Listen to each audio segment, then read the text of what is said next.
Coucou tout le monde, aujourd'hui je vous partage ma sauce magangui. Les ingrédients sont listés à droite. Donc on va commencer par découper tout ça, tous les légumes. Et j'ai amené une cuillère à soupe de pâte de tomate. Donc là j'ai mis la poêle à chauffer. Et on va mettre de l'huile une fois que la poêle est chaude. Et une fois que la poêle est chaude, on va mettre les oignons et les tomates. Donc faut mettre une bonne quantité d'huile quand même pour que ça puisse frire, parce que le magangui, le fouti, il faut toujours avoir un peu plus d'huile quand même. Donc je rajoute là les oignons et les tomates. Donc on va laisser suer ça pendant quelques minutes, vraiment à feu doux, pas à feu fort. Comme vous pouvez mettre, si votre maximum c'est le 10, vous pouvez mettre à 8 ou 7 comme ça et laisser suer les oignons, les laisser ramollir en fait. Donc là on va remuer tout ça.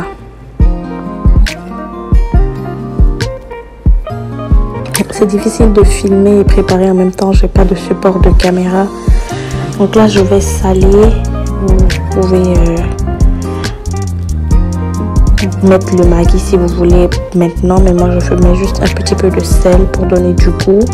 Et là je vais rajouter la cuillère à soupe de pâte de tomate, comme ça l'huile va devenir rouge. Quand on frit la pâte de tomate, ça rend l'huile rouge, donc ça va donner ce côté, la couleur de la sauce déjà. Donc là on va rajouter la pâte et on va laisser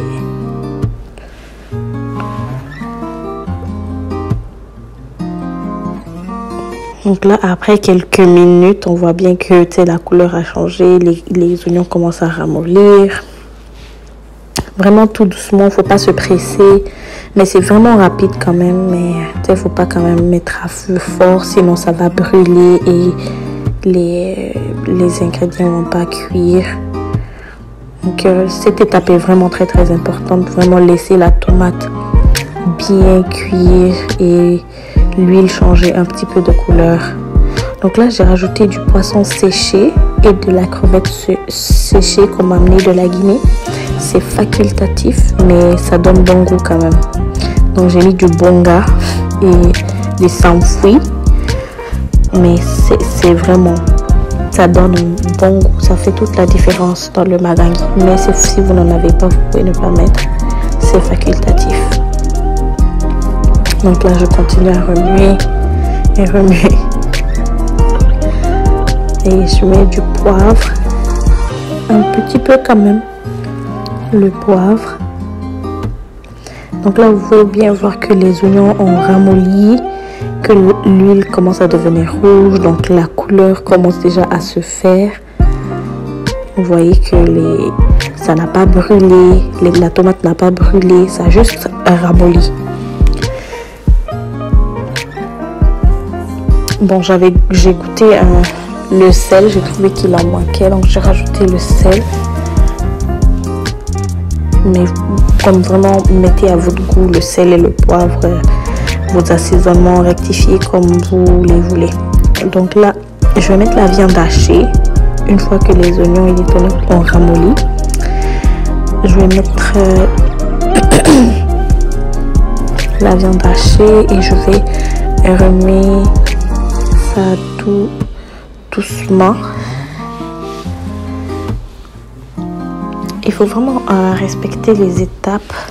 Donc là j'ai mis l'ail que j'avais découpé et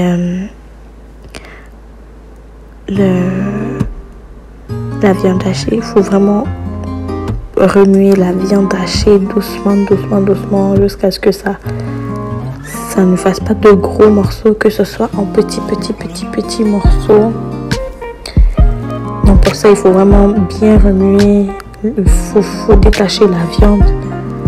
Il faut pas mettre faut laisser la viande dégeler si vous l'avez mis au congélateur ou au frigidaire. En tout cas faut pas que ça soit en bloc, c'est meilleur quand c'est détaché en fait.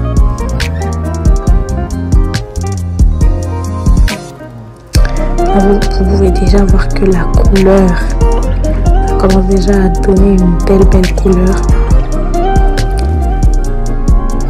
Et ça sent tellement bon parce que l'odeur du bonga avec les oignons frits, l'ail et le sanfoug, vous savez que ça donne une très bonne odeur. Donc là, vous continuez à remuer jusqu'à ce que la viande se détache. C'est pour ça que j'aime faire ça par étapes, parce que des fois quand on met tout en même temps, on se retrouve avec de gros morceaux de blocs de viande hachée et j'aime pas ça. Mais il faut tout mettre en même temps, mais moi j'aime bien mettre par étape. Comme ça je vois ce que je fais. Donc après que la viande se soit détachée, qu'elle ait changé de couleur, là je vais mettre maintenant mes aubergines que j'ai vraiment découpées en petits morceaux. Vous pouvez voir que c'est très fin en gros. Mais si vous aimez avoir de gros morceaux d'ingrédients dans la sauce, vous pouvez toujours découper en gros morceaux. Mais moi j'aime bien découper en petits morceaux, que tout soit de la même taille. Donc là je remue mes aubergines. Et aussi l'aubergine, c'est un ingrédient qui cuit vite. Donc c'est pour ça que je l'ai aussi mis en dernier, parce que je sais que il va cuire assez rapidement.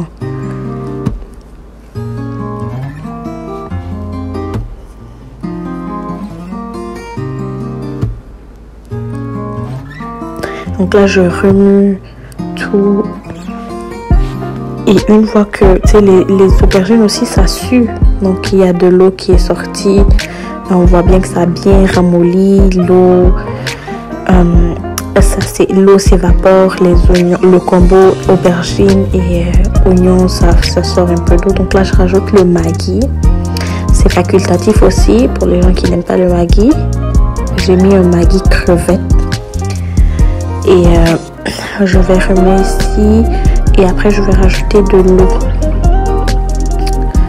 Une bonne petite quantité quand même d'eau. Mais on va laisser frire un peu. Vous voyez que là il n'y a plus d'eau. Tout a sué, les aubergines ont sué, les oignons ont sué. Il reste juste que l'huile, ça fait que frire. Donc une fois qu'on voit que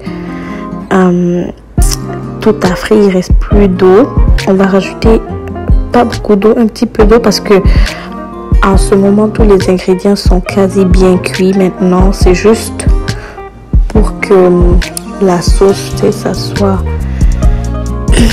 qu'on n'ait pas de différence dans les cuissons, que tout soit bien ramolli. Donc c'est pour ça qu'on rajoute un petit peu d'eau aussi vers la fin.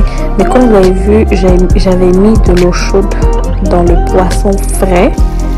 J'avais lavé le poisson frais et l'ai mis dans l'eau chaude.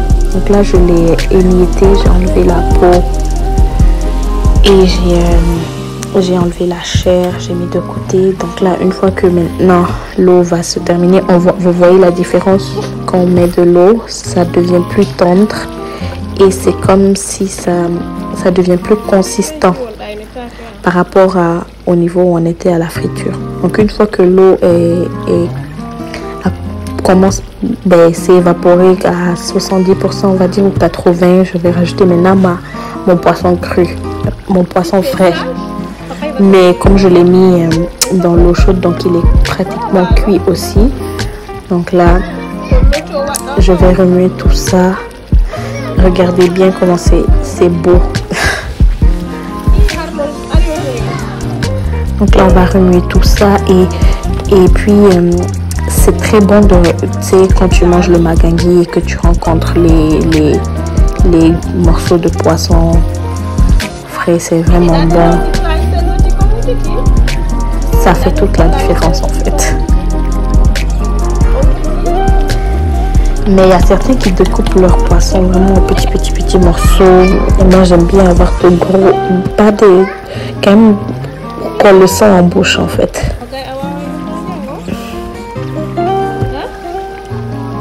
Là c'est juste pour vous montrer la texture que j'ai. Donc on va laisser ça s'évaporer un peu. Et là on voit qu'il n'y a que l'huile, ça fait que frire. C'est bien, donc ça veut dire que c'est c'est bientôt fini là. Vous pouvez arrêter ici le feu si vous voulez. Moi j'ai juste décidé de continuer pour 2-3 minutes et puis j'ai arrêté le feu. Ça continue à cuire sur la plaque chaude. Donc là ça commençait un peu quand même à coller la marmite, mais c'était pas brûlé. Donc on voit que la couleur a changé et on voit les poissons aussi qui sont frais, comme on voit ce qu'il y a dans la sauce. En fait, tout n'est pas écrasé complètement non plus là, donc on sait ce qu'on va manger. Donc là c'est prêt, je vais me servir le riz. J'ai fait un semblant de présentation et là je vais mettre la sauce. Vous pouvez toujours diminuer l'huile après si vous trouvez que l'huile est exagérée.